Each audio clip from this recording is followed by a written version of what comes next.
Global سین بن گیا ہے. اس میں یہ جو اینڈ آف ٹائمز کے سائنز ہیں یہ تو باقاعدہ پورے ہوتے نظر آ رہے ہیں. پچھلے رمضان میں سما ٹی وی کے اوپر میں نے یہ گفتگو کی تو وہ ہوسٹ حیران ہو گئی. تو میں نے کہا بیٹے ایسا ہی ہے, اب 5-10 سال کے اندر آپ کو یہ ملحم الکبریٰ جس کو آرمگیڈن کہتے ہیں بائبل کے مطابق, the greatest biggest battle world war 3 جس کو ہم کہہ رہے ہیں, ورلڈ وار. دیکھیں ابھی ہم اگر اب وہ کیا سوچ رہے ہیں کہ ہمارا دجال آئے گا, ہمارا اینٹی کرائسٹ آئے گا اور وہ عیسیٰ علیہ السلام کو بھی نعوذ باللہ شہید کرے گا, وہ مہدی علیہ السلام کو بھی شہید کرے گا. ان کی تعلیمات کو ہم غلط ثابت کریں گے, ہم اس کو اتنی طاقت دیں گے, اتنی پاور دیں گے, اتنی ٹیکنالوجی دیں گے, اتنی ویپنری دیں گے کہ وہ یہ مسلمانوں کے بڑے بڑے سارے ہستیوں کو نعوذ باللہ ہرا دے گا. اب یہ جو امام مہدی کا ظہور ہوگا تو اس ٹائم کے لوگوں کو کیسے پتہ لگے گا کہ یہ امام مہدی ہیں؟ جی یہ اچھا سوال ہے. دیکھیں یہاں پہ اب قرآن تو خاموش ہے, وہ جو اوریجنل سوال ہے. اب جب قرآن خاموش ہے تو کہاں سے ہمیں پتہ چلے گا؟ دیکھیے مہدی علیہ السلام کا ذکر ہی خراسان سے ریلیٹ کیا تھا. اب خراسان میں کیا ہے؟ پاکستان, افغانستان, ایران, بدخشاں کہاں کا ہے, ترکمانستان, ازبکستان اور تاجکستان. یہ 6 ممالک آپ ذہن میں رکھیں. یہ 6 ممالک کی ایک بیلٹ بنتی ہے جس میں یہ بدخشاں کا علاقہ, جس میں سمرقند کا علاقہ, بخارا کا علاقہ, ایران کا, پاکستان کا, افغانستان کا, یا پاکستان میں بھی ناردرن بلوچستان والی جو زون ہے جو ایران کے ساتھ جڑتی ہے اور افغانستان کے ساتھ جڑتی ہے. بسم اللہ الرحمن الرحیم. میں یاسر جنجوعہ اور آپ دیکھ رہے ہیں یاسر جنجوعہ پوڈ کاسٹ کا ایک اور ایپیسوڈ. آج دن ہے جمعہ کا. دریاب ہاشمی صاحب ہمارے ساتھ ہیں اور آج بہت ہی خاص موضوع پہ گفتگو ہوگی. سر السلام علیکم. وعلیکم السلام. گزشتہ رات جو ہے وہ میں اور ساحل بھائی یہاں بیٹھے تھے, ہم نے بڑی تفصیلی ایک پوڈ کاسٹ کی اور اس دوران کچھ سوالات تھے. وہ میں نے کہا میں آپ کو سننے کے بعد جو ہے وہ پھر کچھ مرج کر لوں گا اور کچھ جو ہے وہ علیحدہ سے پوڈ کاسٹ کی صورت میں لگائیں گے. آج ہی آپ پوڈ کاسٹ دیکھ رہے ہیں اور شاید ایک ہی دن کے بعد ساحل ندیم صاحب کا پوڈ کاسٹ بھی آن ایئر ہوگا. اچھا سر, گزشتہ شب جو ہے میں اور ساحل بھائی بڑی دیر تقریباً 1 گھنٹہ ایک موضوع کو ڈسکس کرتے رہے اور وہ موضوع جو ہے وہ آج کل سوشل میڈیا پہ زیر بحث ہے. بہت سارے علماء بھی اس پہ بات کر رہے ہیں. جتنے لوگ سوشل میڈیا پہ کام کرتے ہیں اس کو بہت سیریسلی ایکسپلور کرنا شروع ہوئے ہیں اور وہ موضوع ہے اینڈ آف ٹائم, اور خاص طور پہ اس کے اوپر دجال کو لے کے. اور یہ جو ابھی ایران اور اسرائیل اور امریکہ کا ایشو چل رہا ہے تو لوگ ریلیٹ کرنا شروع ہو گئے ہیں. اس مقدمے پہ جانے سے پہلے میں بہت ہی آغاز سے اس کو لے کے چلوں گا اور وہ ہے رجال الغیب. مجھے یاد نہیں پڑا لیکن کسی ایک پوڈ کاسٹ میں آپ نے کہا تھا کہ یہ بہت تفصیل سے ہم ڈسکس کریں گے, لیکن مجھے لگتا ہے کہ یہ وقت آ گیا ہے کہ جب ہم آج کے پوڈ کاسٹ میں رجال الغیب کو ڈسکس کر لیں. یہ رجال الغیب کیا ہیں, پہلے اس کو واضح کریں پھر آگے چلتے ہیں. اچھا جی, رجال الغیب جو ہے وہ بیسکلی ٹرم جو سب سے زیادہ تفصیل سے کہیں بیان ہوئی ہے نا تو وہ اہل تصوف کے یہاں ہے. صحیح. اور اہل تصوف کے علاوہ اتنے وثوق سے کوئی بھی رجال الغیب کو تسلیم نہیں کرتا. مثال کے طور پہ حضرت عیسیٰ علیہ السلام اس وقت پردہ غیبت میں. ایک دنیا کی کثیر تعداد جس میں اہل تشیع, اہل سنت, اہل حدیث, پھر عیسائیوں کا ایک پروٹسٹنٹ فرقہ جو ہے وہ, اور ہندو مت کی ایک خاص ڈویژن جو اپنے آخری اس اوتار کا انتظار کرتی ہے, وہ بدھسٹ. ان کا بھی ایک لاسٹ جب سدھارتھا گوتما کے تمام عقائد کو لوگ بھلا دیں گے تو ان کو ریوائیو کرنے کے لیے ایک اوتار نے آنا ہے, یا جن کو ہم مجوسی کہتے ہیں, جن کو قرآن نے مجوسی کہا, زرتشت جن کو کہا جاتا ہے, جو فارس کے علاقے کے سب سے پرانے اولڈسٹ ریلیجنز میں سے ایک ہے. یہ سب کے سب ریلیجنز ایک فورتھ کمنگ پہ بلیو کرتے ہیں جس کو مسلمان حضرت عیسیٰ علیہ السلام سے تشبیہ دیتے ہیں, اور ان کے پیرلل میں سنی اور شیعہ اور اہل حدیث حضرت امام مہدی علیہ السلام کی آنے کا ذکر کرتے ہیں اپنی کتابوں میں ود ریفرنس ٹو احادیث آف دا پروفیٹ صلی اللہ علیہ وسلم. یہ وہ دو نام ہیں جن سے زیادہ تر دنیا واقف ہے, لیکن اہل تصوف کے ہاں آپ نے غوث کا نام سنا ہے, کتب کا نام سنا ہے, ابدال سنے ہیں, اوتاد سنے ہیں, کلندر سنے ہیں, ولی سنے ہیں. یہ وہ ہستیاں ہوتی ہیں جو اپنے, اب یہ میں آپ کو اسٹرکٹلی ان کی ڈیفینیشن دے رہا ہوں. لوگ کیا کرتے ہیں یاسر بھائی کہ میں کہیں پہ کسی سوال کے جواب میں ایسا کوئی کانٹینٹ بتاتا ہوں, مٹیریل دیتا ہوں لوگوں کو جو پڑھنے سے تعلق رکھتا ہے, جس پہ ایک خاص مکتبہ فکر مدتوں سے اسٹیبلشڈ ہے. میں ان کی کتابوں کا کانٹینٹ لوگوں کے سامنے رکھتا ہوں تو لوگ سمجھتے ہیں کہ میں شاید اس پہ یقین رکھتا ہوں, جب کہ میرا یقین میٹر نہیں کرتا. میں ایک سنگل اکائی ہوں. صحیح. ذریعہ ہاشمی کی رائے ہو سکتی ہے, ذریعہ ہاشمی کی اپنی زندگی کا مطالعہ مشاہدہ اس کے کسی عقیدے کو مرتب کر سکتا ہے, لیکن اس ایک شخص کی گفتگو جب ہم کبھی میں اپنی اوپینین دوں تو میں خود سے بتاتا ہوں کہ جی میری رائے کے مطابق ایسا ہے. ابھی آپ کے سوال جو ہے رجال الغیب, اس کا ذریعہ ہاشمی سے کوئی تعلق نہیں ہے. میں رجال الغیب کی آپ کو اہل تصوف کے ہاں جو سب سے زیادہ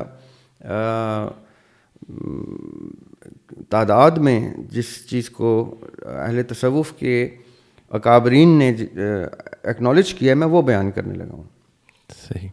اب وہ غوث کا ایک سب سے اوپر کا ایک ہائرارکی میں رینک اسٹیبلش کرتے ہیں, جو ایک رینک ہے جو آپ کو بھی مل سکتا ہے, جو مجھے بھی مل سکتا ہے ان کے کاغذوں میں, اگر ہم اپنی زندگیاں اس رستے پر چلائیں اور اپنے اچیومنٹس کریں, اللہ کے کاغذوں میں اللہ کو اتنے پیارے ہو جائیں, اتنے عزیز ہو جائیں کہ ہم بھی ایسے کسی رینک پہ پہنچ جائیں, تو آپ بھی ہو سکتے ہیں, میں بھی ہو سکتے ہیں. اب ہمارا لائف سٹائل نہیں ایسا کہ ہم, اور نہ ہماری کوئی نیت ارادہ ایسا ہوتا ہے تو ہم نہیں بنتے, لیکن یہ ایک رینک ہے.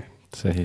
جیسے ملٹری کے رینکس ہوتے ہیں کہ آپ ریکروٹ ہوتے ہیں تو پھر آپ لیفٹیننٹ ہوتے ہیں تو کیپٹن ہوتے ہیں, تو اس طرح کر کے رینکس ہوتے ہیں.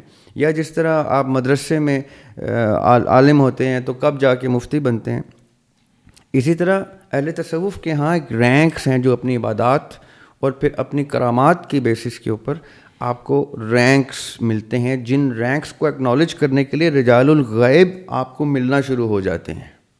صحیح.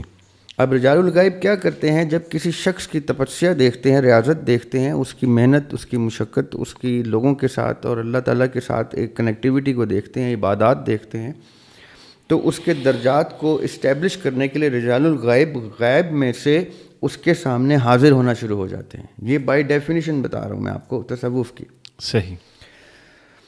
اب یہ وہ رجال الغیب ہوتے ہیں جو ہر ایریا کے, پوری دنیا میں ایریا وائز ان کی ڈیوٹیز ہوتی ہیں, جو اس دنیا کو, نظام کو چلانے میں اللہ تعالیٰ کی مدد کرنے کے لیے فرشتوں کے ساتھ اس پورے سٹرکچر کو کھڑا کر کے بیٹھے ہوئے ہیں. اب میں نہ مانوں, آپ نہ مانیں, اس سے ان کی ڈیفینیشنز کو کوئی فرق نہیں پڑتا, وہ ڈیفینیشنز وہیں کتابوں میں موجود. صحیح. ٹھیک. اور ماننے والے مانتے ہیں. اب یہ وہ رجال الغیب کی ایک پوری آرمی ہے جو کھڑی ہے اور انتظار میں ہے کہ کب مہدی علیہ السلام آئیں اور یہ بھی ان کی خدمت میں حاضر ہو کے ان کی ایک پوری فورس بنا کے ان کے حکم کے مطابق اپنے وہ مار کے سر کریں جو معجزات ہمیں احادیث کی روشنی میں ملتے ہیں. لوگ اکثر کہتے ہیں کہ جی مہدی علیہ السلام کا جو غزوہ ہند ہوگا اس میں ان کی آرمی کون ہوگی, تو اہل تصوف کہتے ہیں ہمارے رجال الغیب ان کی آرمی ہوگی اور کوئی نہیں ہوگا. باقی ان کے ساتھ ساتھ اس قافلے کو جو جوائن کریں سو کریں جو اس قابل ہوں, لیکن اصل میں ان کی آرمی نمودار ہی تب ہوگی، یہ رجال الغیب تب سامنے آئیں گے جب مہدی علیہ السلام حاضر ہو جائیں گے. صحیح. تو یہ آج جو آپ نے ابھی اینڈ آف ٹائمز کا ذکر کیا، تو یہ آگے چل کے ان کا ذکر آئے گا. اب ان رجال الغیب میں area wise, continent wise, country wise, era wise, time wise مختلف ہستیاں پائی جاتی ہیں. اور بقول ان کے یہ جو خانہ کعبہ ہے، اس خانہ کعبہ کے اوپر عرش میں ایک اصلی خانہ کعبہ ہے بقول ان کے، جہاں پہ طواف ہوتا ہے، جس کو ممک کر کے یہاں پہ ہم لوگ وہی کچھ کرتے ہیں. وہاں پہ ابھی بھی انبیاء علیہ السلام اس طواف میں شریک ہوتے ہیں آقا علیہ السلام کی زیر امامت. وہاں پہ پھر ایک ویکلی، منتھلی، اینول کانگریگیشنز ہوتی ہیں جس میں ہم اپنی عبادتوں کے یا اس رستے پہ جاتے ہیں اگر، تو اس کے مطابق یہ رجال الغیب ہمیں ایکسیپٹ کرتے ہیں، ایکنالج کرتے ہیں اور اس کا حصہ بناتے ہیں. اور پھر اس کا حصہ بننے کے بعد ہمیں ڈیوٹیز دی جاتی ہیں. ہم نے یہ بارہا ڈسکس کیا آپ کے ساتھ اس پروگرام میں کہ جو بار بار آنے کا دنیا میں کانسیپٹ ہے اہل تصوف کے ہاں، وہ ہے ہی یہ کہ اگر آپ اس قابل ہو جاتے ہیں تو آپ کو ڈیوٹی اسائن کی جاتی ہے، پھر آپ واپس آتے ہیں، پھر آپ جاتے ہیں، پھر آتے ہیں، کب کیسے کیسے آتے ہیں، پھر یہ وہ ایک پورا سیکوینس ہے. یہ ہے وہ رجال الغیب کا سیکوینس.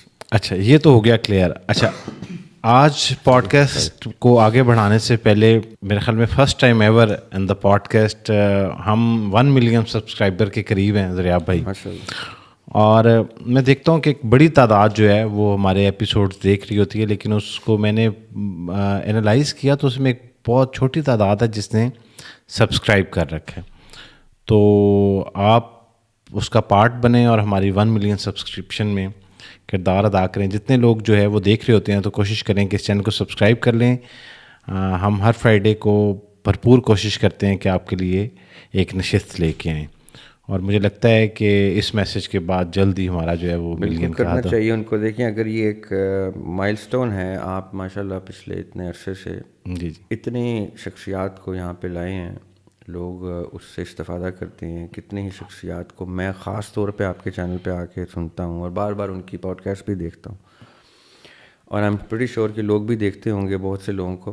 تو میں بھی آپ اسی سیکوینس میں ان سے یہ ریکویسٹ کرتا ہوں کہ وہ سبسکرائب کر کے، تاکہ پتہ چلے کہ یہ ہمارے اس قبیلے کا حصہ ہیں، جو قبیلہ اس میسج کو کنوے کرنے کے لیے جڑا ہوا. اچھا، ویسے میں نے کل میں جب سہیل بھائی سے ڈسکس کر رہا تھا تو ہم نے ریکال کیا کہ ہم نے پہلی ریکارڈنگ کب کی، تو وہ شاید 2021 میں. تو مجھے خود احساس ہوا کہ بڑی لمبی جرنی ہے، اور اب آ کے میں بہت زیادہ، ضریاب بھائی آپ تو جانتے ہیں کوئی سبسکرپشن کو دیکھ نہیں رہا ہوتا. جو لوگ مجھے ذاتی طور پہ جانتے ہیں، ہمارے پاس اس کے علاوہ بھی پلیٹ فارم ہے اور وہ ملین تک گئے اور پھر ہم نے ان پہ کام بھی کرنا چھوڑ دیا. تو میں تو سیکھنے سکھانے کے مرحلے میں ہوتا ہوں.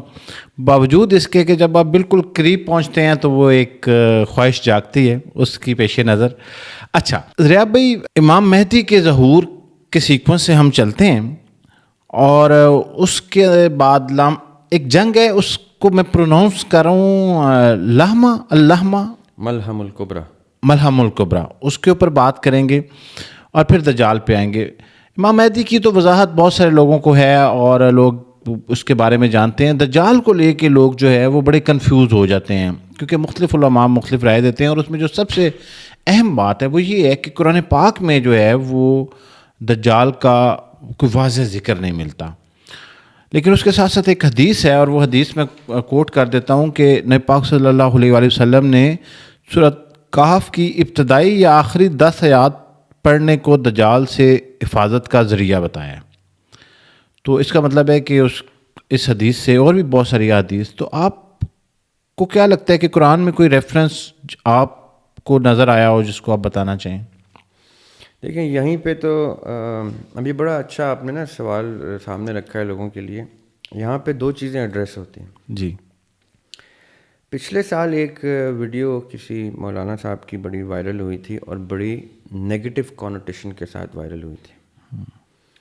اس میں مولانا صاحب یہ فرما رہے تھے، اور آئی ایم پریٹی شیور بڑی نیک نیتی سے فرما رہے تھے، کہ قرآن پاک کو جب آپ پڑھیں اور ترجمے کے ساتھ پڑھیں تو کسی استاد کی زیر نگرانی پڑھیں.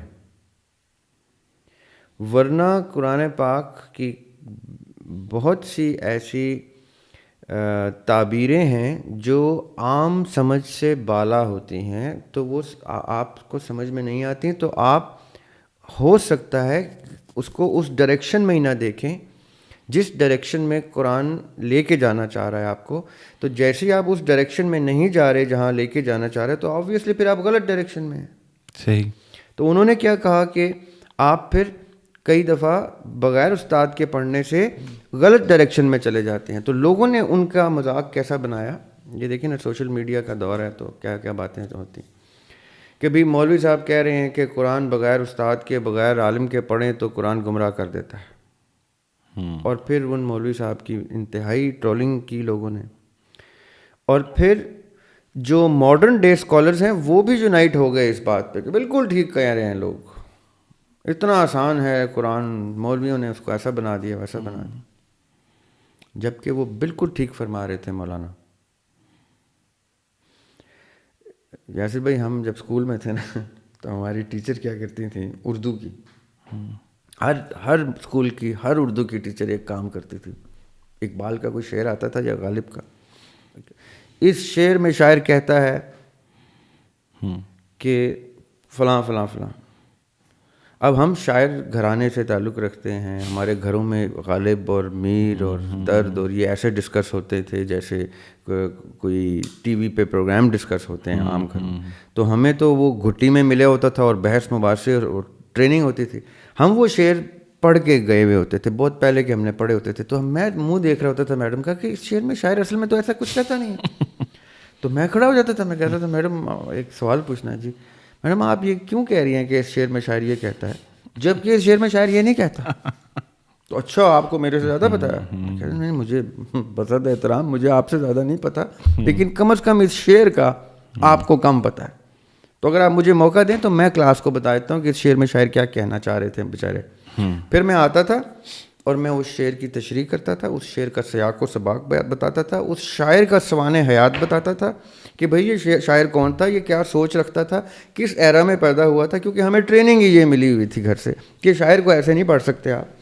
شاعر کا ایرا دیکھنا پڑتا ہے، وہ کس حالات سے دو چار تھا جس کی وجہ سے اس کی فکر میں یہ چیز تھی اور وہ اس ڈائریکشن میں کیوں گفتگو کر رہا تھا، اور کس شعر کا کاؤنٹر اس نے کہا تھا، فارسی کے کسی کلام کا، کسی پنجابی کے کسی صوفی کلام کا اس نے ریفرنس یوز کیا یا کسی داستان کا کوئی ذکر کیا. یہ تو آپ کو بہت ڈیٹیل ڈسکشن کرنی پڑتی. اب دو مصروں میں وہ کتنی بڑی باتیں کر جاتا تھا شاعر. تو یاسر بھائی، جب اردو کے ایک دو مصروں کے شعر کو سمجھنے کے لیے ایک استاد کی ضرورت پڑ سکتی ہے جو انسان کا کریٹڈ شعر ہے، چاہے وہ الہام ہو، وہ وارد ہوتا ہو، یا جو بھی شاعر کہنا چاہتے ہیں اپنے ساتھ ایسوسیٹ کرتے ہیں ایک سیکوینس ہے، وہ نیچے لکھا ہوا تخلص بھی ڈال دیتا ہے شاعر. ذریاب سوچتا ہوں جہنم کا رخ کروں، یہ تخلص میں نے ڈال دیا نا کہ میری اونرشپ ہے. تو انسان کے کریٹڈ شعر کو غلط سمجھنا آسان کام ہے، یعنی اتنے ایزیلی آپ غلط ڈائریکشن میں چلے جاتے ہیں. تو اللہ تعالیٰ کے کلام کو سمجھنے کے لیے باقاعدہ فہم و فراست کی اتنی ضرورت ہے کہ قرآن میں اللہ تعالیٰ نے یہاں تک لکھا ہوا ہے کہ، اور یہ اولل الالباب ٹرم یوز کیا دو ایک جگہ، کہ کتاب کا علم رکھنے والے سمجھتے ہیں کہ یہ کتاب کیا کہتی ہے. اب سوال پیدا ہو جاتا ہے کہ کتاب کا علم رکھنے والا کون ہے؟ تو وہ مولوی حضرات یاد آ جاتے ہیں جو بیچارے بار بار کہہ رہے ہوتے ہیں اور ان کو ہم ٹرول کر رہے ہوتے ہیں کہ استاد چاہے وہ عالم ہیں، چاہے وہ مفتی ہیں، چاہے وہ ذاکر ہیں، چاہے وہ کوئی ذی شعور شخص ہے جو قرآن سے باقاعدہ طور پہ اس طرح سے شغف رکھتا ہے کہ جو قرآن کی بھی سیاق و سباق کو جانتا ہے، جو ہولی بائبل کو بھی جانتا ہے، اوریجنل فرسٹ ٹیسٹمنٹ سے لے کے آخری ٹیسٹمنٹ احادیث کا مطالعہ ہے اس کو، آقا علیہ السلام کے زبان مبارک سے جو تفاسیر ہم تک پہنچی ہیں کسی نہ کسی طریقے سے وہ ان سے بھی واقف ہے، تب جا کے وہ ایک آیت کو بتائے گا تو کتنا مفصل بتائے گا. اب جو یہ لوگ ماڈرن ڈے اسکالرز ہیں نا، یہ بڑے آرام سے کہتے ہیں قرآن میں یہ تو ہے ہی نہیں، قرآن میں وہ تو ہے ہی نہیں، قرآن میں اس چیز کا تو ذکر ہی نہیں ہے. یہ بالکل مجھے وہ اردو کی استانیاں لگتے ہیں جو کہتی تھیں کہ اس شعر میں شاعر یہ کہتا ہے. قرآن میں اللہ تعالیٰ جو کچھ فرماتے ہیں اس کا ہزاروں سال پرانا ایک سیکوینس ہے، ہزاروں سال پرانا سیکوینس. اب صحابہ اکرام رضوان اللہ علیہم جو آقا علیہ الصلوۃ والسلام کی زیر نگرانی جنہوں نے دین کی پرورش لی ہے، وہ بھی پھنس جاتے تھے یاسر بھائی قرآن کی تشریح میں. ان کو بھی حکم تھا کہ جب تمہیں کوئی مسئلہ ہو، آقا علیہ السلام کی طرف سے حکم تھا، تو یا عبداللہ بن مسعود رضی اللہ تعالیٰ عنہ کے پاس جاؤ یا عبداللہ بن عباس رضی اللہ تعالیٰ عنہ کے پاس جاؤ، وہ تمہیں بتا دیں گے کیونکہ میں نے ان کو تفسیر کا علم دیا ہے. اور اگر ان دونوں کو کوئی مسئلہ ہو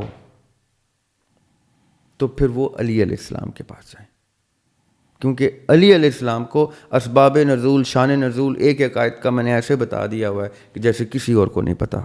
اسی لیے آقا علیہ السلام کی حدیث ہے کہ علی قرآن کے ساتھ ہیں اور قرآن علی کے ساتھ، اور یہ یہاں تک کہ وہ حوض کوثر پہ مجھے اکٹھے ملیں گے.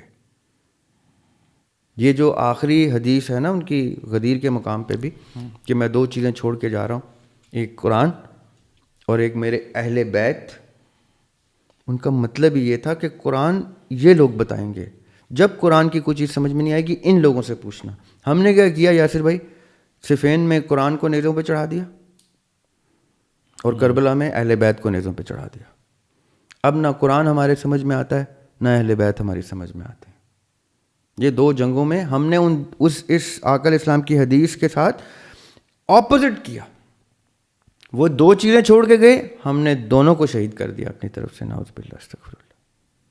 ہم نے نہ قرآن کی اطرت کو، عظمت کو سمجھا نہ اہل بیت کی. اب میں یہ کیوں کہنا چاہ رہا ہوں، قرآن پاک میں دجال کو ڈھونڈنے کے لیے، دیکھنے کے لیے وہ نگاہ چاہیے، وہ شعور چاہیے جو، اور وہ اتنا مشاہدہ مطالعہ چاہیے آقا علیہ الصلوۃ والسلام کی تعلیمات کا، احادیث کا، کہ آپ کو جیسے وہ احادیث پڑھتے ہیں تو آپ کو وہ آیتیں خود سے اشارہ دینا شروع کرتے ہیں کہ یہ جو احادیث ہیں جس میں مہدی علیہ السلام کے آنے کا ذکر ہے، جس میں دخان کا ذکر ہے جو پورے قرآن کا صورت ہے پوری قرآن کی، جس میں اس زلزلے کا ذکر ہے جس زلزلے کے بعد سور پھونکا جائے گا، یہ وہ سارے سیکوینسز قرآن میں بھی اسی طرح ہیں. قرآن کا مقدمہ نہیں ہے کہ وہ اینڈ آف ٹائمز کے اوپر سیکوینس وائز اس طرح کی گفتگو کرے. بڑے بڑے اسکالرز کہہ دیتے ہیں اتنی ضروری چیز ہوتی عیسیٰ علیہ السلام کا واپس آنا تو قرآن میں مینشنڈ ہوتا. اتنا بڑا چیپٹر ہے مہدی علیہ السلام کا واپس آنا، اس کو بھی قرآن میں مینشنڈ ہوتا. دجال کا ذکر قرآن میں مینشنڈ ہوتا، اس کی نشانیاں اسی طرح سے ہوتی. قرآن کا مقدمہ عقیدہ ہے.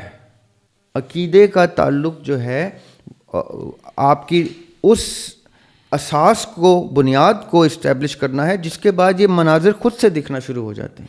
اچھا، ویسے بعض علماء نے اشارہ دیا ہے سورۃ کہف کے اندر کہ ہم نے بعض کو بعض کے لیے آزمائش بنایا ہے، تو لیکن واضح دجال کا جو نام ہے یا لفظ ہے شاید وہ نہ ملا ہو.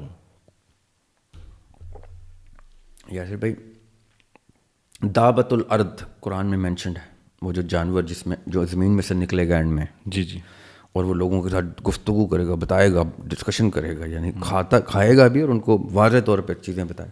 اب دعوت الارض کا ذکر آ جاتا ہے جب قرآن میں، تو ذہن میں سوال آتا ہے نا کہ یہ دعوت الارض کب ہوگا؟ اصحاب نے یہ پوچھا ہے.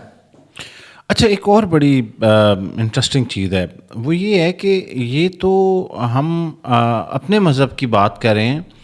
ایک حدیث ہے، میں وہ پڑھ کے سناتا ہوں. وہ یہ ہے کہ ہر نبی نے دجال سے اپنی قوم کو ڈرایا. حضرت عبداللہ بن عمر روایت کرتے ہیں رسول اللہ صلی اللہ علیہ وسلم نے فرمایا کوئی نبی ایسا نہیں گزرا جس نے اپنی قوم کو دجال سے نہ ڈرایا ہو، لیکن میں تمہیں ایک بات بتاتا ہوں جو کسی نبی نے نہیں بتائی، وہ کانا ہوگا اور تمہارا رب کانا نہیں ہے. 7131 صحیح بخاری کی حدیث ہے. اب آپ نے دیکھیں یہ بہت ہی خوبصورت طریقے سے ایک پوائنٹ ہائی لائٹ کیا ہے. نیچرلی قرآن پاک کو پڑھنے کا طریقہ ہی یہ ہے کہ اگر تورا میں، زبور میں، انجیل میں کوئی چیز، کسی چیز کا ذکر ہوتا ہے اور قرآن اس کو اپوز کر دیتا ہے، تو قرآن نے کیا کیا پچھلی اس بات کی تحریف واضح کر دی کہ اس کتاب میں تحریف ہوئی ہے، اصل میں یہ ایسے ہے جیسے عیسیٰ علیہ السلام کی پیدائش، صحیح، جیسے عیسیٰ علیہ السلام کا مریم علیہ السلام کی گود میں نومولودگی کی حالت میں اپنا پروفٹ ہوڈ بیان کرنا. سورہ مریم میں کیا خوبصورت طریقے سے عیسیٰ علیہ السلام بولتے ہیں، انا عبداللہ. جب وہ فیملی کہتی ہے کہ تمہارے ہاتھ میں بچہ کہاں سے آیا، تو وہ خاموش ہو جاتے ہیں کہ اب میں یہاں پہ کیا جواب دوں. تو عیسیٰ علیہ السلام نومولودگی میں بول پڑتے ہیں. یہ ان کا معجزہ قرآن نے بتایا. صحیح. جبکہ اولڈ ٹیسٹمنٹ میں کیا آ رہا تھا کہ عیسیٰ علیہ السلام کی نبوت کی ڈسکشن ہی ان کی جوانی میں ہو رہی ہے، وہ اپنی نبوت کا اعلان جوانی میں کر رہے ہیں. تو جب قرآن آ کے پچھلے کسی نبی کی تعلیم کو رد کر کے کچھ اس کو ناسخ اور منسوخ کے پروسیس سے اس کی نئی کوئی شیپ دیتا ہے تو وہ حتمی شیپ ہوتی ہے. لیکن اگر کسی پرانی چیز کے اوپر خاموش ہے قرآن، جی، اور وہ قرآن کی کسی تعلیم سے کانٹرڈکٹ نہیں ہوتی، تو اس کا مطلب ہی یہ ہوتا ہے کہ پچھلی تعلیم انڈورس ہو جاتی ہے. یہ میں آپ کو ریپیٹ کرتا ہوں بات. صحیح. مثال کے طور پہ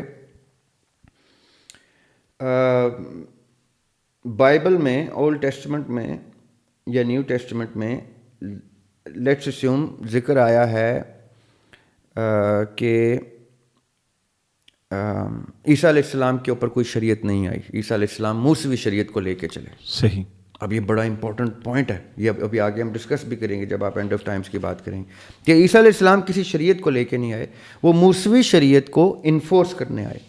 قرآن نے بھی آ کے کہہ دیا کہ عیسیٰ علیہ السلام کوئی شریعت نہیں لے کے آئے، موسیٰ علیہ السلام کی شریعت کو لے کے آئے، انڈورس کر دیا. جی.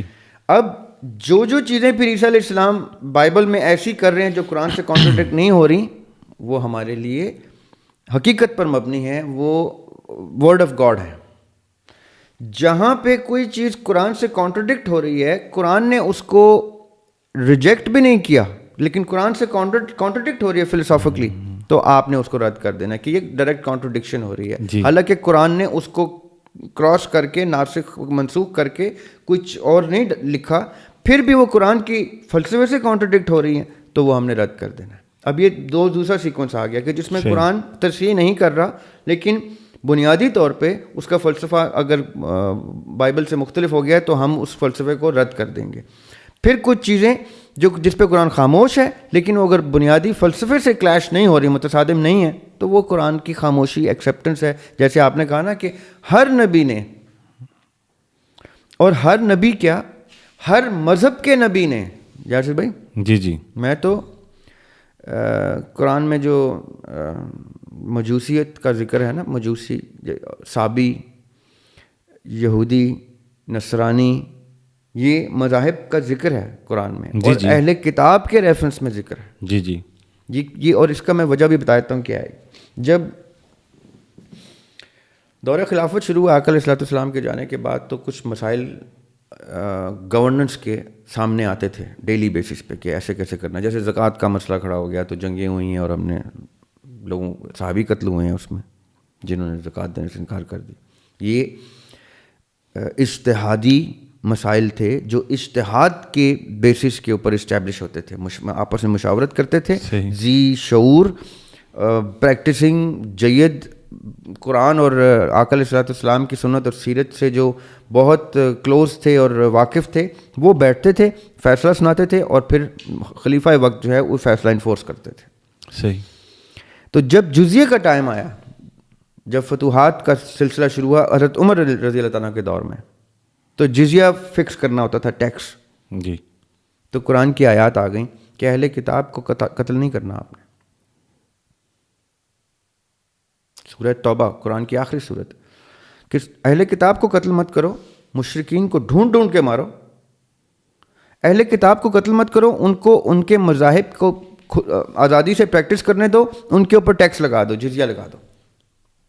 ٹھیک ہے. تو مولا علی سے حضرت عمر رضی اللہ عنہ نے پوچھا، کیونکہ مولا علی سے ہی پوچھنا ہوتا ہے، پوری دنیا نے جب پوچھنا ہوتا ہے کچھ، سلونی کہتے تھے مولا علی کہ پوچھو مجھ سے، پوچھو اس سے پہلے کہ میں تم میں نہ رہوں. یہ ان کا ایک بڑا خوبصورت کال.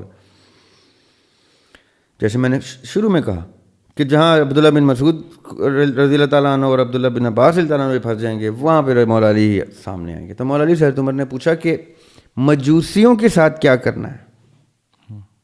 مجوسی وہ ہوتے ہیں جو آگ کی پرستش کرتے ہیں, جن کو آج کے دور میں ہم پارسی کہتے ہیں. صحیح, قرآن میں مجوسی ٹرم.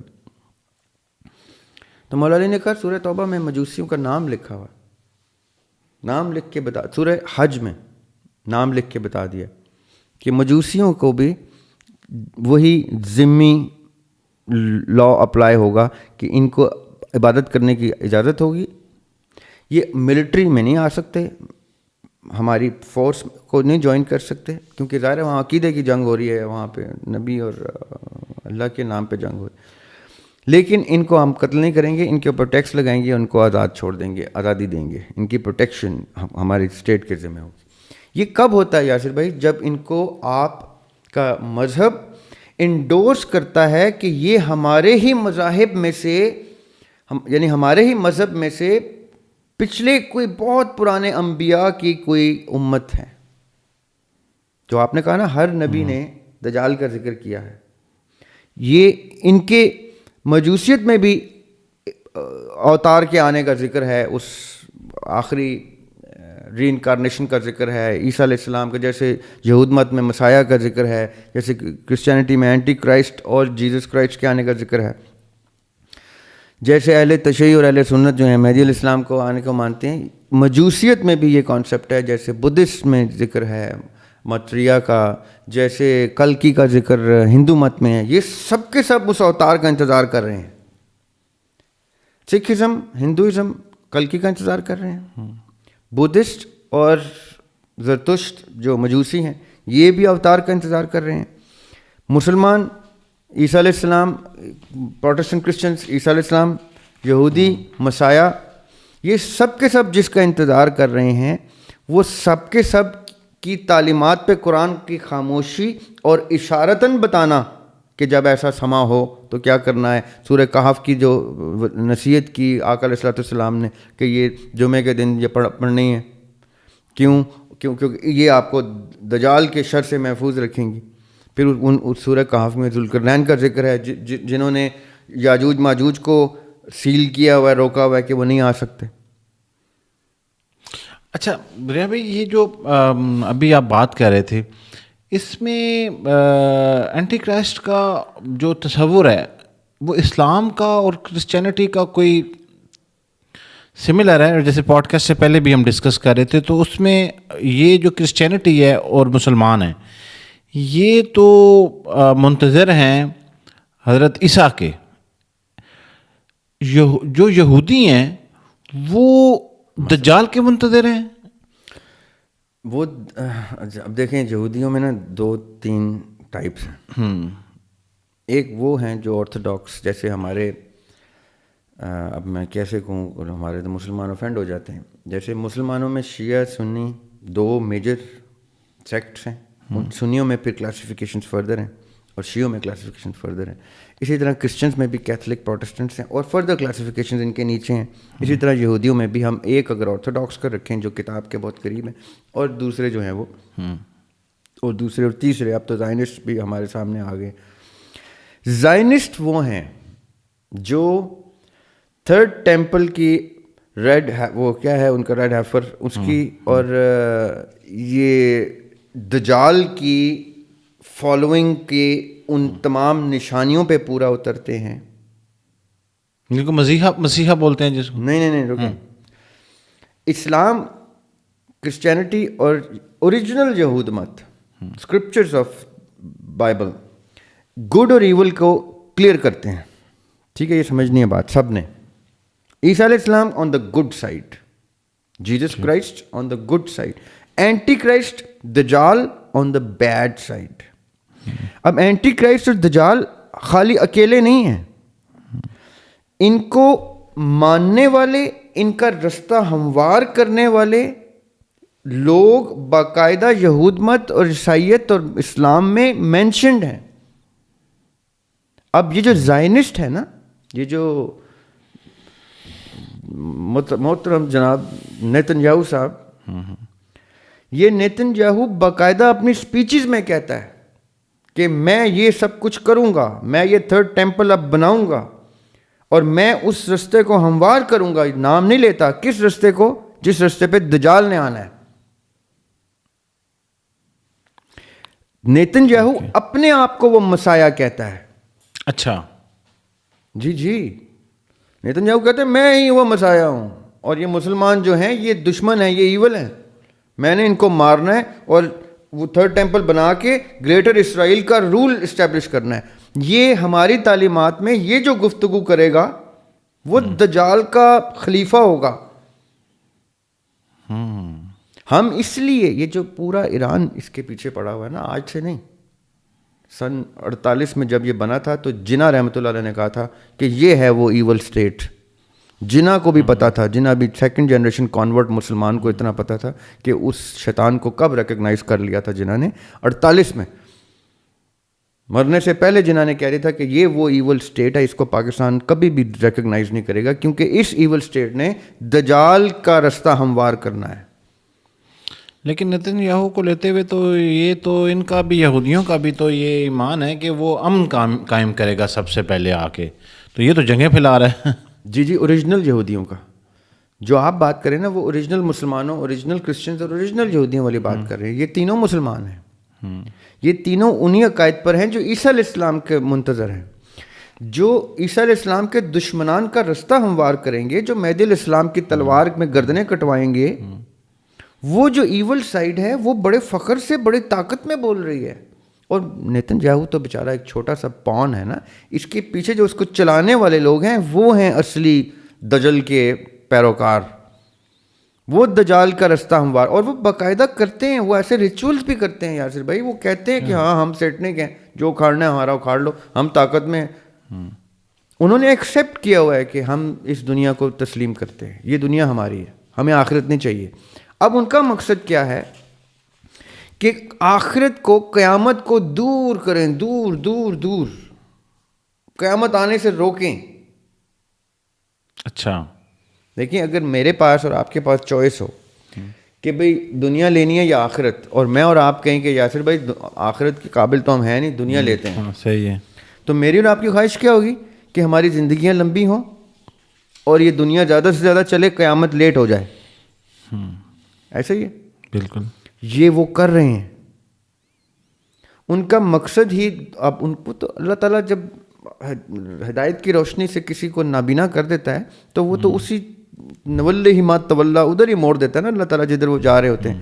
اب وہ کیا سوچ رہے ہیں کہ ہمارا دجال آئے گا, ہمارا اینٹی کرائسٹ آئے گا, اور وہ عیسیٰ علیہ السلام کو بھی نعوذ باللہ شہید کرے گا, وہ مہدی علیہ السلام کو بھی شہید کرے گا. ان کی تعلیمات کو ہم غلط ثابت کریں گے, ہم اس کو اتنی طاقت دیں گے, اتنی پاور دیں گے, اتنی ٹیکنالوجی دیں گے, اتنی ویپنری دیں گے کہ وہ یہ مسلمانوں کے بڑے بڑے سارے ہستیوں کو نعوذ باللہ ہرا دے گا.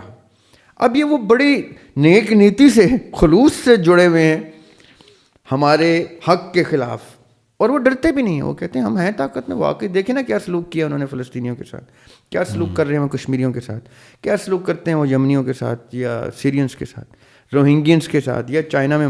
یہ انہی کی طاقت کے ایکسٹینڈڈ ورژنز ہیں, اور وہ واقعی جیت رہے ہیں. یہ تو اب جا کے ہمارا ایک مسلمان اکٹھا کھڑا ہوا ہے ایران, جس نے تھوڑی اسپائن دکھائی ہے, ریڑھ کی ہڈی دکھائی ہے اس نے تھوڑی, کہ ایسی کی تیسی ہے, مسلمان بھی ڈر گئے ہیں اس سے. اچھا ریاض بھائی واپس چلتے ہیں. اب یہ میں نا سمجھنا چاہ رہا ہوں, بلکہ میں آپ کو کل یا پرسوں میں فون پہ بھی ہم ڈسکس کر رہے تھے تو میں یہ چیزیں ڈیٹیل سے پڑھ رہا تھا. اب یہ جو امام مہدی کا ظہور ہوگا تو اس ٹائم کے لوگوں کو کیسے پتہ لگے گا کہ یہ امام مہدی ہیں؟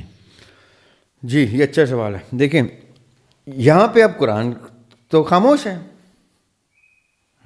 وہ جو اوریجنل سوال ہے. اب جب قرآن خاموش ہے تو کہاں سے ہمیں پتہ چلے گا؟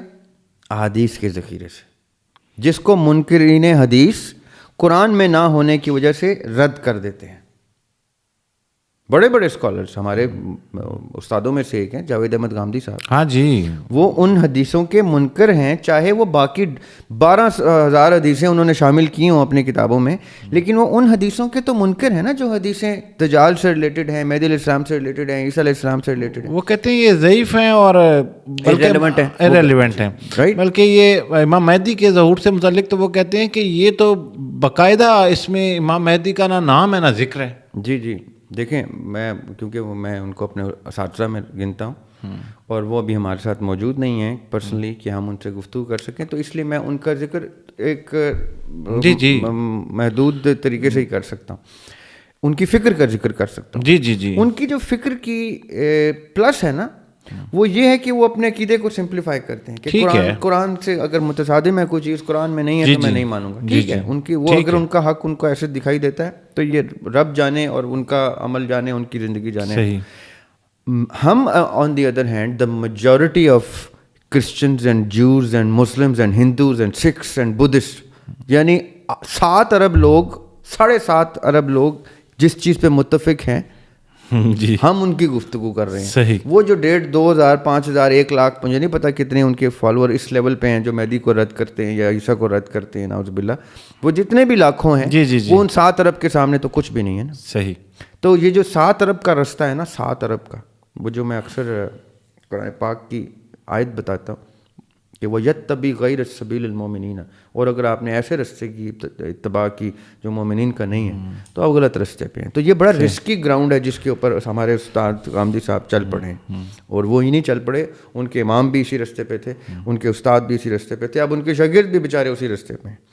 نو آفینس, ہو سکتا ہے وہ ٹھیک ہوں. قرآن پاک میں اللہ تعالیٰ کہتے ہیں سورہ انفال میں کہ جب 2 لوگ گفتگو کریں تو احسن طریقے سے کریں, کیونکہ یہ رب بہتر جانتا ہے کہ ہدایت پہ کون ہے. بے شک.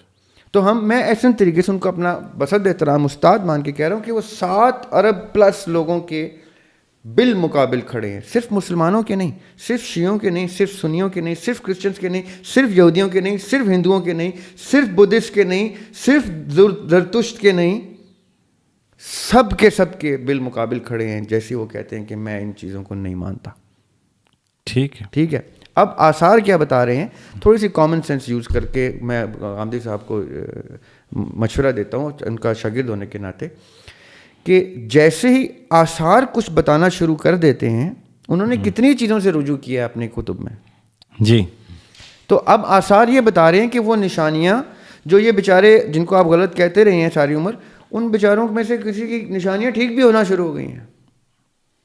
واقعتاً وہ الحاق شروع ہو گئے ہیں گورنمنٹس کے, واقعتاً وہ مظالم اور وہ سیکوینسز شروع ہو گئے ہیں, واقعتاً اقصیٰ جو ہے اپنی ایک سگنیفیکنس نمایاں کر رہی ہے مسجد اقصیٰ, واقعتاً یہود مت وہیں انہی علاقوں میں وہ چیزیں کر رہے ہیں جو ان تمام نشانیوں میں ذکر ہو رہا ہے, اور واقعتاً خراسان کا علاقہ دوبارہ سے منور ہونا شروع ہو گیا ہے.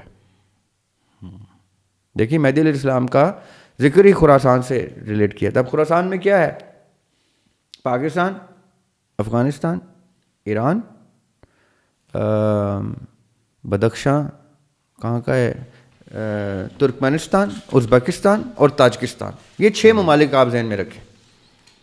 یہ 6 ممالک کی ایک بیلٹ بنتی ہے جس میں یہ بدخشاں کا علاقہ, جس میں سمرقند کا علاقہ, بخارا کا علاقہ, ایران کا, پاکستان کا, افغانستان کا, یا پاکستان میں بھی ناردرن بلوچستان والی جو زون ہے جو ایران کے ساتھ جڑتی ہے اور افغانستان کے ساتھ جڑتی ہے. یہ پورا علاقہ ہے خراسان کا, دا گریٹر خراسان جو اوریجنل میپ پہ ہے. ہم تو انہی نشانیوں پہ جائیں گے نا, اسی نقشے پہ جائیں گے جو اس زمانے کے. اب خراسان ختم بھی ہو جائے تو یا کتنے ہی ٹکڑوں میں بٹ جائے, جس وقت کی احادیث ہیں اس وقت کا نقشہ دیکھا جاتا ہے. جیسے غزوہ ہند دیکھا جائے گا تو ہند دیکھا جائے گا کب, کہاں, کون سا ہند تھا. پاکستان اس میں شامل ہو جاتا ہے اب. جی جی, رائٹ. تو ہم پاکستان کو تو ڈیٹیچ نہیں کر سکتے کیونکہ اب بارڈر بن گئی ہے. غزوہ ہند ہے تو یہ پورا ہند بیچ میں شامل ہوگا. رائٹ. تو مہدی علیہ السلام کا غزوہ ہند, خراسان, پھر مہدی علیہ السلام کا یہاں سے مکے جانا, مکے میں اپنی امامت کا اعلان کرنا.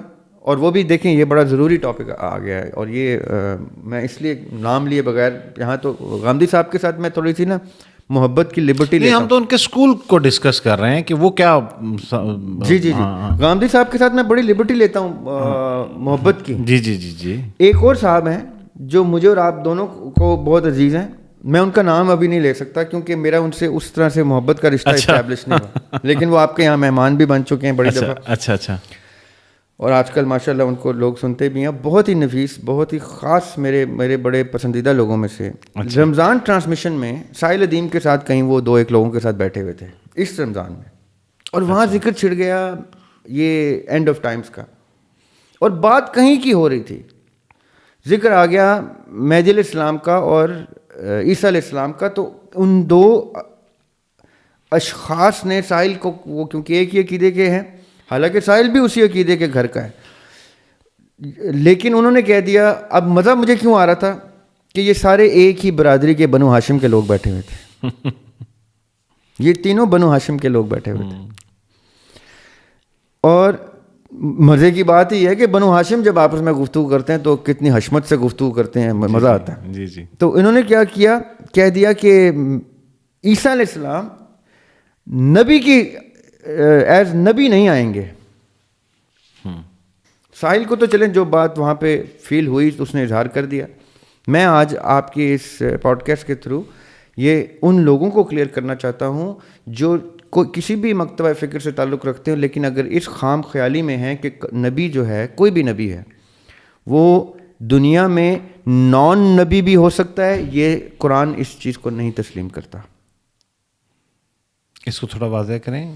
جو نبی دنیا میں ایز نبی ریکگنائز کر دیا قرآن نے, جس کو اللہ تعالیٰ نے, جس کو, وہ پھر نبی ہی ہے. یہاں پہ بھی نبی ہے, وہ وہاں پہ بھی نبی تھا, آنے سے پہلے بھی نبی تھا, جانے کے بعد بھی نبی رہے گا. ٹھیک ہے, صحیح ہے. عیسیٰ علیہ السلام ایز انفنٹ بولتے ہیں, ابھی ہم نے ذکر کیا کہ میں نبی ہوں, اللہ کا رسول ہوں.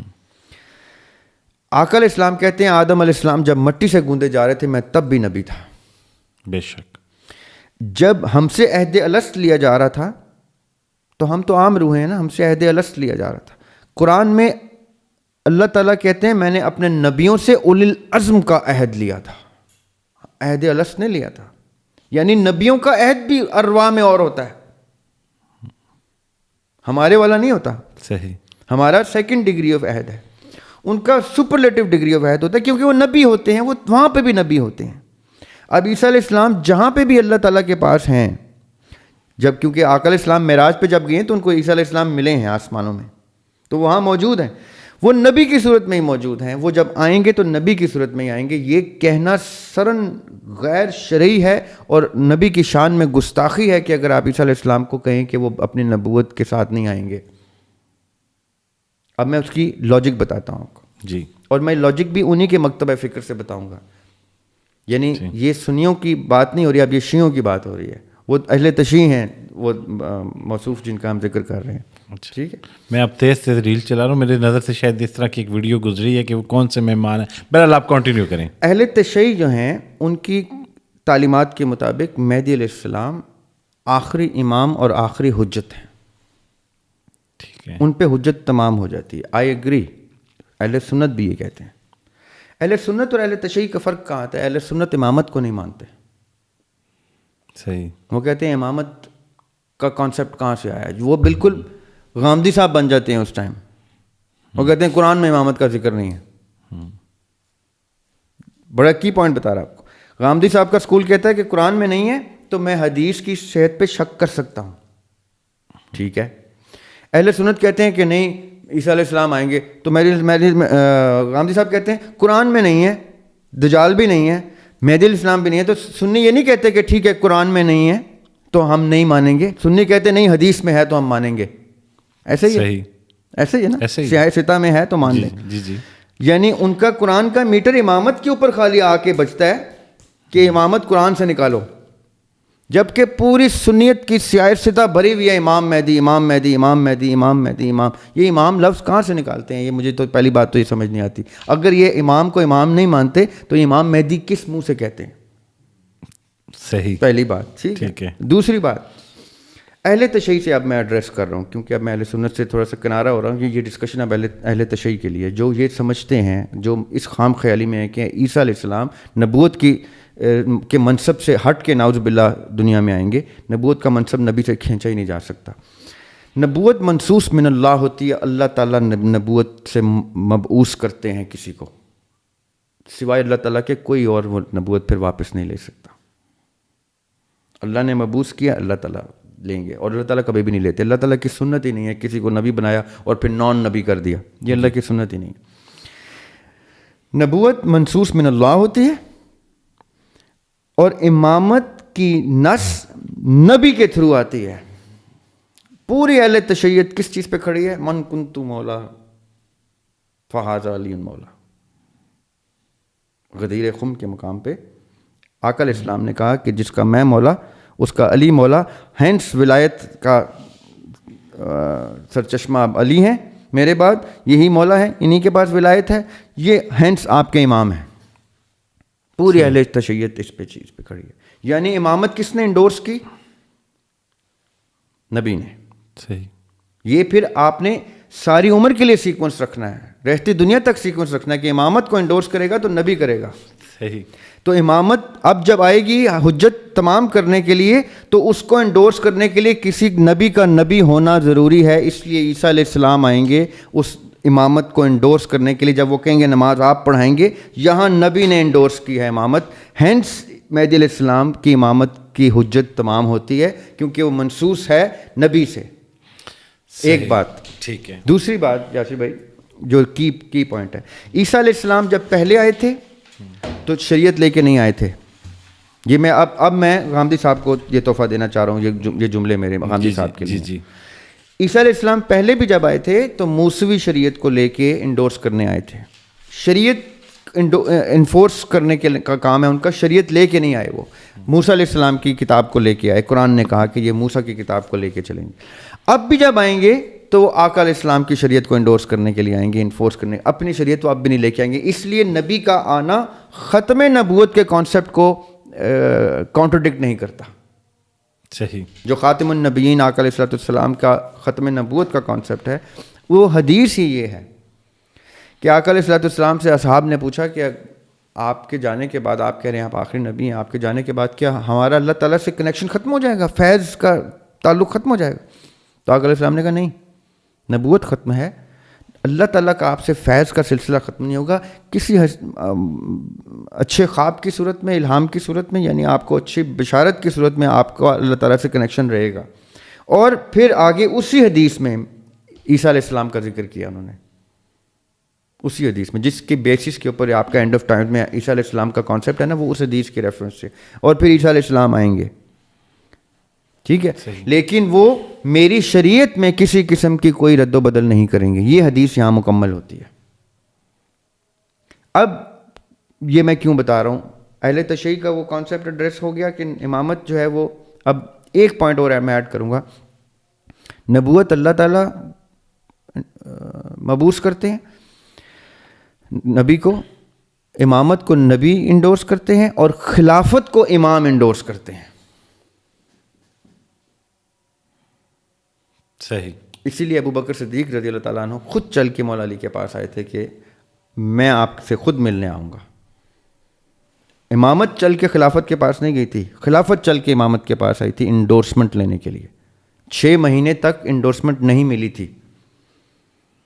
یہ اہل سنت کی گفتگو کر رہا ہوں میں. اہل تشیع تو کہتے ہیں انڈورسمنٹ ہوئی نہیں. اہل سنت کہتے ہیں کہ 6 مہینے تک مولا علی واقعتاً ناراض رہے اس سارے پروسیس سے.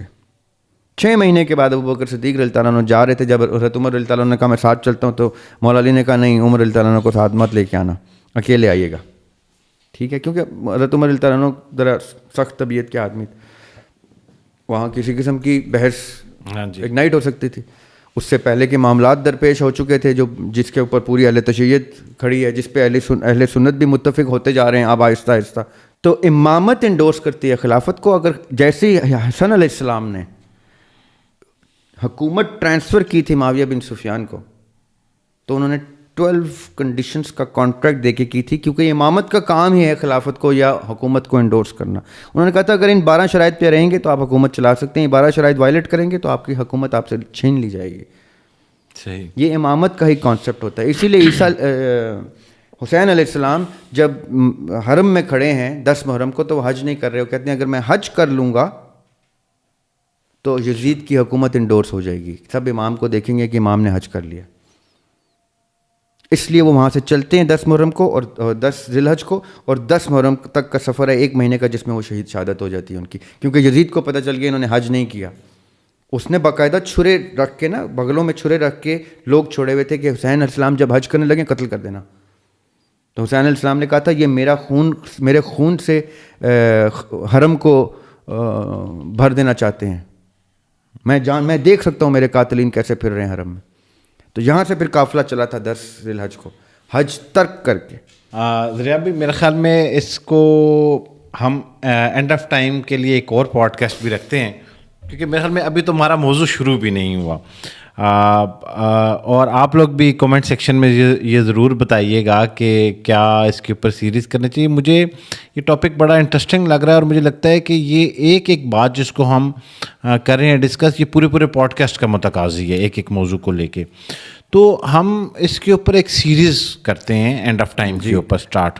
اب اس مزید ڈیٹیل میں جانے سے پہلے میں یہ پوچھنا چاہ رہا ہوں کہ اب اس وقت جو ماحول بنا ہوا ہے, اور لوگ جو ہے وہ مطلب ایک سوشل میڈیا کی وجہ سے کہہ لیں یا بیانات ایسے آ رہے ہیں, انہیں لگتا ہے کہ اب تمام جنگیں ہونے لگی ہیں اور دنیا ختم ہونے لگی ہے اور ہم قرب قیامت کو پہنچ چکے ہیں. اس کے اوپر اب آپ وضاحت دے دیں. میں تو دعا کرتا ہوں اللہ سے کہ کاش ایسا ہی ہو, کیونکہ تمام کے تمام آثار یہی بتا رہے ہیں. دیکھیں اس وقت جو گلوبل سین بن گیا ہے, اس میں یہ جو اینڈ آف ٹائمز کے سائنز ہیں یہ تو باقاعدہ پورے ہوتے نظر آ رہے ہیں. پچھلے رمضان میں سما ٹی وی کے اوپر میں نے یہ گفتگو کی تو وہ ہوسٹ حیران ہو گئیں. تو میں نے کہا بیٹے ایسا ہی ہے, اب 5-10 سال کے اندر آپ کو یہ ملحم الکبریٰ جس کو آرمگیڈن کہتے ہیں بائبل کے مطابق, the greatest biggest battle world war 3 جس کو ہم کہہ رہے ہیں. ورلڈ وار دیکھیں ابھی ہم اگر ہسٹری لکھی جو جا رہی ہے, ہم ورلڈ وار 3 میں بیٹھے ہوئے ہیں اس ٹائم. ورلڈ وار کسے کہتے ہیں؟ جب بیشتر ممالک کسی حالت جنگ میں ہوں. صحیح. ابھی آپ خالی لسٹ دیکھ لیں کتنے ممالک اس ٹائم اس جنگ کی ہر خطے میں کچھ نہ کچھ چل رہا ہے. ہم اس ٹائم الحاق بھی دیکھ رہے ہیں کہ ایران کے خامنئی صاحب نے کتنا خوبصورت بیان دے دیا, جو تہلکہ مچا دیا جس بیان نے, یہ مجتبیٰ خامنئی صاحب نے جو فرزند ہیں مرحوم خامنئی صاحب کے. انہوں نے کہہ دیا کہ نوٹس ہے میری طرف سے, یعنی پہلی دفعہ میں نے اپنی زندگی میں پہلی دفعہ کسی مسلمان ریاست کو کسی سپر پاور کو نوٹس دیتے ہوئے سنا ہے. پہلی دفعہ ایسا ہوا ہے کہ خامنئی صاحب کہہ رہے ہیں کہ میرا نوٹس ہے تمہیں, جتنی عرب کنٹریز میں تمہاری بیسز ہیں اٹھاؤ نکلو یہاں سے. اور میرا خیال ہے 30 دن کا نوٹس دیا ہے. یہ مجھے ان سائڈ خبریں جو چل رہی ہیں اس میں یہ ہے کہ 30 دن کا نوٹس دیا ہے اس نے. 30 دن کے اندر امریکہ اپنی وہ بیسز وہاں سے ساری فارغ کرے, وہاں سے اس کا خروج کرے اپنی ملٹری کا تمام عرب کنٹریز میں سے. اور سب سے انٹرسٹنگ بات ہے اس کے فوراً بعد روس کا بیان آتا ہے خامنئی صاحب کے حق میں, اور ایران کا بھی بیان آیا تھا خامنئی صاحب کے حق میں, یہ مجتبیٰ خامنئی صاحب کے حق میں, یعنی ان کے بیان کے حق میں کہ ٹھیک کہہ رہا ہے وہ. اور ساتھ ہی تھوڑا سا نا وہ بھی کیا ہے, وہ بچے کو کہتے ہیں نا اپنے بچے کو تھوڑا سا پیار سے ایسے بھی کر دیتے ہیں تاکہ یہ نہ لگے کہ کچھ کہا نہیں. ساتھ ہی چائنا نے یہ بھی کہہ دیا کہ ڈپلومیٹک طریقے سے عرب کنٹریز کے ساتھ ڈیل کرو, ان کے اوپر اس طرح سے بمبارڈمنٹ مت کرو. صحیح. اتنا بڑا طاقتور بلی بن کے پہلی دفعہ ایک مسلمان میدان میں اترا ہے. یہ ہے وہ نشانی کی پہلی شک جو پوری ہوتی ہے کہ جب مسلمان کرسچنز کے ساتھ الحاق کر کے, یہ جو کرسچنز کون سے بھلا رشنز رومن کرسچن ہیں, یہ کرسچنز کے ساتھ الحاق کر کے ایک کامن انیمی کو ڈیفیٹ کرے گا. یہ ہے ملحم الکبریٰ کی ابتدا احادیث کی روشنی میں. اچھا. پھر قسطنطنیہ جس کو اب ہم آج کل استنبول کہتے ہیں, استنبول میں پھر یہ جھنڈا لہراتے ہوئے آئیں گے, کلمہ حق پڑھیں گے اور فتح اعلان ہو جائے گی. اور ترکی نے, آپ نے دیکھا ہے ترکی نے ایردوان نے کیا بیان دیا, اس نے کہا نہ کوئی سنی ہوں نہ ہم نہ سنی ہیں نہ شیعہ ہیں, ہم مسلمان ہیں اور مسلمانوں کے ساتھ کھڑے ہیں. تو امریکہ نے فوراً دھمکی دے دی ہے کہ اب اگلا راکٹ ہمارا ترکی پہ ہے. جی یہ وہ قسطنطنیہ ہے جہاں پہ ترکی نے اب اپنا رول پلے کرنا ہے. میں کب سے حیران تھا یاسر بھائی, 2024 میں نا ترکی کا سعودی عرب سے کانٹریکٹ ختم ہو رہا تھا, مکہ مدینہ واپس لینا تھا اس نے.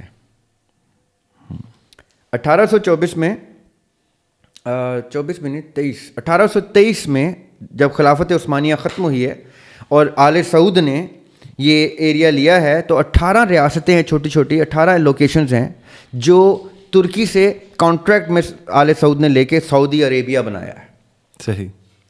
اور 100 سال کے کانٹریکٹ کے لیے 1923 سے لے کے 2023 تک. جی 2023 میں یہ کانٹریکٹ 100 سال کا پورا ہوتا ہے. تو ایردوان کا بیان کیا تھا کہ اگر سعودی عرب نے ہمیں کانٹریکٹ کے مطابق مکہ مدینہ اور یہ باقی کے علاقے شرافت سے واپس نہ کیے تو ہم جنگ کریں گے. یہ بیان تھا اس کا. میں بڑا تیار تھا کہ اب شروع ہوگی ملحم الکبریٰ. یہ 23 کی بات بتا رہا ہوں آپ کو, اور یہ ہمارے گرے لاؤنج کے اوپر میری یہ گفتگو ریکارڈڈ بھی پڑی ہوئی ہے. اچھا. لیکن کیا ہوا, وہ امریکہ کا پریشر آ گیا ہوا تھا, اسرائیل کے ساتھ اس کے کانٹریکٹس ہو رہے تھے, ایردوان کو دبا دیا گیا اور 24 میں اس نے یہ علاقے واپس نہیں لیے. اب دوبارہ سے مرنے سے پہلے اللہ تعالیٰ نے اس کو ہدایت دی ہے ایردوان کو, اور یہ دوبارہ سے نمودار ہوا ہے. اور اس نے یہ جو کل بیان دیا, آج بیان دیا, یہ بڑا خطرناک بیان ہے. اب کیا ہوگا, اب وہ یہ بیٹل اس کو ڈیفیٹ کرے گی انشاءاللہ, کامن اینیمی کو, جو کہ امریکہ ہے اور اسرائیل ہے. اس کے بعد یہ قسطنطنیہ میں استنبول میں اکٹھے ہو کے یونائٹ ہو کے کلمہ حق پڑھیں گے. لیکن یہاں ابھی ختم نہیں ہوتا معاملہ. 3 حصے کریں حدیث کے مطابق, 3 حصے ہیں مسلمانوں کے. اگر 2 ارب مسلمان ہیں تو 60-70 کروڑ مسلمان قتل ہوں گے اس جنگ میں. 60-70 کروڑ, 60-70 کروڑ بے گھر ہو جائیں گے. اور 60-70 کروڑ جو بچیں گے نا, 1/3 حصہ جو بچے گا, وہ وکٹوریس فاتح بن کے استنبول میں جھنڈا لہراتا ہوا آئے گا. یہ ہے وہ start of the end of Times. یہاں سے سٹارٹ ہوگا یہ وہ جنگ, اپنے پورے عروج پہ پہنچے گی. تو خراسان سے ایک شخص اٹھے گا جس کو لوگ کہیں گے کہ تم مہدی ہو. وہ خود نہیں کہیں گے, لوگ کہیں گے کہ تم مہدی ہو, تم نے اب یہاں سے انٹری لینی ہے, تم نے یہ سب کچھ کرنا ہے, تم نے بچانا ہے. تو مہدی علیہ السلام ریکگنائز ہو کے اپنے آپ کو ریکگنائز کر کے مکہ کی طرف رخ کریں گے. آئیں گے یہ خراسان والے علاقے سے ہی, صحیح, اور مکہ کی طرف رخ کر کے مکہ میں اپنی حکومت ڈکلیئر کریں گے. یہ وہ ٹائم ہے یاسر بھائی جو اب میرے اندازے میں 2 سے 3 سال میکس. اچھا, اگر یہ جو معاملات چل رہے ہیں اللہ کرے اسی رخ پہ چلتے رہیں, اور اب ہم نیتن یاہو کی لاش ہی لٹکے ہوئے دیکھیں کہیں پہ, بش کو لوگ وائٹ ہاؤس سے نکال کے سڑکوں پہ لے کے آئیں, اور کیا کہتے ہیں, بش کہہ رہا ہوں, ٹرمپ کو لے کے الٹا لٹکائیں سڑکوں پہ لا کے, تب یہ مناظر دیکھنے کو ملیں گے. ابھی امریکہ نے جو آخری بام ایران پہ گرایا ہے وہ کلوز ٹو نیوکلیئر ویپن ہے. جی کل آج جو بام گرایا ہے وہ نیوکلیئر ویپن گرایا ہے. اچھا, it is a controlled nuclear weapon. اس کی جو خالی ریڈیشن زمین میں جو جاتی ہے وہ مور دین 200 فٹ نیچے جاتی ہے. اور اس کا مطلب کیا ہے کہ بس اب وہ کیا ہم ڈسکس کرتے تھے کہ اب اس کے بعد بھی نہ قیامت دکھی اگر, تو پھر میں سوچتا ہوں کوئی بات ہے کہ نہیں. اب وہ معاملہ شروع ہو رہا ہے. اب اس جنگ نے رخ چینج کرنا ہے. اب پاکستان نے دیکھیں سعودی عرب کے ساتھ مل کے گفتگو کرنی شروع کر دی ہے کہ بھائی آپس میں نہیں لڑنا. Pakistan is now playing a very vital role. میرا خیال ہے آج ہی ہمارے پرائم منسٹر گئے ہیں دوبارہ سعودی عرب. پہلے بھی گئے ہیں. پہلے جب گئے ہیں تو ایران نے کہہ دیا کہ ہم سعودیہ کی صرف بیسس کے اوپر حملہ کریں گے اور سیز فائر کیا تھوڑا سا. اب جب گئے ہیں ہمارے پرائم منسٹر تو انہوں نے بولا ہے جا کے کہ آپس میں اب نہیں کرنا, کیونکہ اب رخ چینج ہونے لگا ہے جنگ کا. اب چائنا نے اور روس نے گو ہیڈ دے دیا ہے کہ ہم نے اس وقت, آپ نے دیکھا ہے نارتھ کوریا نے جوائن کر لیا ایران کو. جی آپ نے کل پرسوں کی میری ٹویٹ دیکھنی ہے, میں نے اس میں لکھا ہوا تھا کہ 2004 میں, تو کچھ 3 دن پہلے کی, 2004 میں ہمارے ساتھ ایک سانحہ وقوع پذیر ہوا تھا. ہمارے قوم کے ہیرو ڈاکٹر AQ خان کو پبلکلی ٹی وی کے اوپر کھڑا کر کے کہلوایا گیا تھا کہ ہاں میں نے ٹیکنالوجی بیچی ہے, نیوکلیئر ٹیکنالوجی. تو جب پوچھا, صحافیوں نے پوچھا کس کو بیچی ہے, تو اس نے کہا نارتھ کوریا کو بیچی ہے, لیبیا کو بیچی ہے اور ایران کو بیچی ہے. 2004 کی بات بتا رہا ہوں آپ کو. تو میرے کان کھڑے ہو گئے, کیونکہ پہلے انہوں نے کہا تھا میں تو اس میں کیا ہے, میں نے مسلمان ملکوں کو بیچی ہے. تو میں نے کہا یہ نارتھ کوریا کہاں سے مسلمان ہوا ہے. AQ خان نے سر یہ ٹیکنالوجی اس زمانے میں آپ کو تھوڑا سا بتا دیتا ہوں سب کو. پاکستان میں یہ AQ خان, ڈاکٹر عبدالقدیر خان, ہندوستان میں ابوالکلام صاحب جو بعد میں ان کے پریزیڈنٹ بھی بنے ہیں, یہ سائملٹینیسلی اس ٹیکنالوجی کو وہ انڈیا میں یہ پاکستان میں لانا چاہ رہے تھے.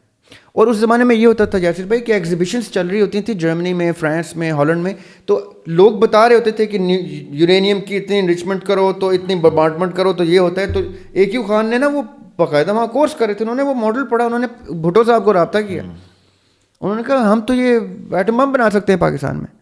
کہ تم کیسے کہہ سکتے ہو, میں دیکھ کے آیا ہوں دنیا بنا رہی ہے, ہم کیوں نہیں بنا سکتے. کہ تو کیا کرنا پڑے گا, پیسہ بڑا چاہیے. تو اس ٹائم بھٹو صاحب نے سیٹھ عابد کو کہا تھا جی جی جی جی جی کہ پیسہ لے کے آؤ. جی جی جی جی بالکل. تو اس ٹائم قذافی نے پھر کہا تھا لیبیا نے کہ میں دیتا ہوں پیسہ, تم اسلامی ملک کو لیبیا میں مت کرنا, لیبیا کے اوپر امریکہ کی بڑی گہری نگاہ ہے, ایران میں کر لو. اس time Iran was not a known threat to anybody. تو پاکستان نے کہا Iran is not a safe place, امریکہ کبھی بھی نہیں کرے گا, کرنے دے گا, ہم پاکستان میں کرتے ہیں. ایک دو اور ممالک تھے, میں ان کا نام نہیں لینا چاہ رہا, ایک اور دو جگہیں تھیں. تو انہوں نے کہا ٹھیک ہے پھر ہم کرتے ہیں. دین قذافی واز دا اسپانسر, اسی لیے تو قذافی کو ہنٹ کیا انہوں نے اور کہا کہ کہیں نہ کہیں انڈر گراؤنڈ لیبیا میں WMDs پڑی ہوئی ہیں, ویپن آف میس ڈسٹرکشن, اور گھس کے قتل کیا, وہ نہیں ملا کیونکہ وہ ادھر تھا ہی نہیں.